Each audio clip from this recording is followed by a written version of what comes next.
धन्यवाद। अत्यन्तै कुशल उद्घोष यसै विद्यालयका सहायक प्रधानाध्यापक कुशल लामिछाने सर।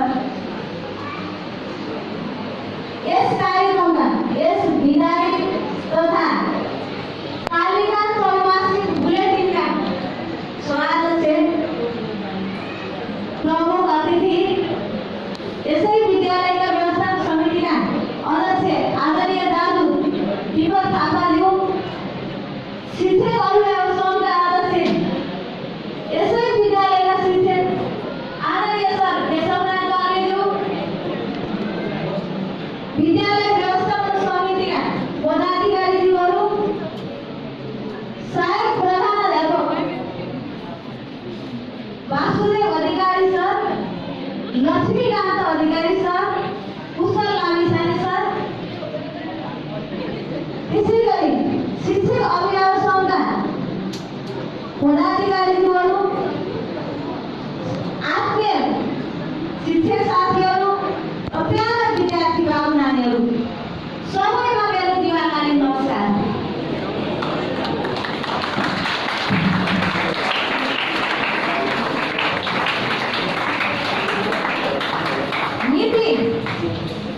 मिति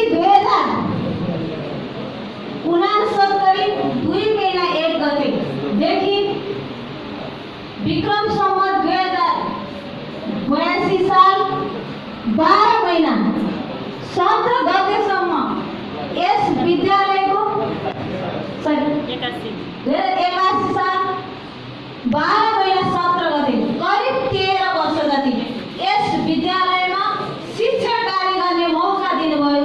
यहाँप्रति अत्यन्तै आभारी र ऋणी छु र त्यसको लागि सम्पूर्ण संस्थाप्रति हार्दिक आभार प्रकट गर्न चाहन्छु। 2069 मा आफूलाई यस संस्थामा कर्मथलोको रूपमा स्वीकार मात्र नगरिकन 2059 सालदेखि 62 सालसम्म एउटा विद्यार्थी हुने मौका दिनुभयो। त्यसमा पनि हार्दिक आभार प्रकट गर्न चाहन्छु। अत्यन्तै माया, हौसला, उत्प्रेरणा प्रदान गर्दै मलाई यो स्थानसम्म पुर्याउनु हुने आदरणीय गुरु गुरुआमाप्रति अत्यन्तै ऋणी र अझै पनि थप प्रगतिमा आशावादी छु। विद्यालयले एउटा राम्रो कामको थालनी गरेको छ, साह्रै खुसी लाग्यो। अझै हाम्रा विद्यार्थीका प्रतिभाहरू अझै समेट्यौँ। मैले धेरै यो विवर्तन हुनुभन्दा अगाडि नै हेरेको थिएँ, त्यसको लागि सेवा यात्रा गर्दछु। अझै समेट्यौँ, अझै माथिल्लो कक्षाका विद्यार्थीका प्रतिभा अझै समेट्यौँ, किनभने विद्यार्थीको भाषा जति खाइँदै गए उति नतिजामा उत्कृष्टता आउने कुरा सबैले स्वीकार्नै पर्छ। यो भेटिएर छुट्टिने सहयोग र समयको कुरा रहेछ साथीहरू। विद्यार्थी बाबु नानीहरू जहाँ हामी जान्छौँ त्यहाँ एउटा न एउटा हामीले चाहिँ सकारात्मक सन्देश दिएर जानुपर्छ। विद्यालयको शिक्षण सुधारका क्रममा मैले धेरै बाबु नानीहरूलाई पिटेको पनि छु, गाली पनि गरेको छु, अफिसमा तैनात पनि गराएको थिएँ। तर त्यसमा कति बाबु नानीले त्यसलाई सकारात्मक सुधार दिनुभयो र सद्भावनाको बाटो अपनाउनु भयो। कति विद्यार्थीहरूले त्यसलाई अझै नकारात्मकतिर लिनुभएको छ भने तपाईँ हामी भएका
हजुर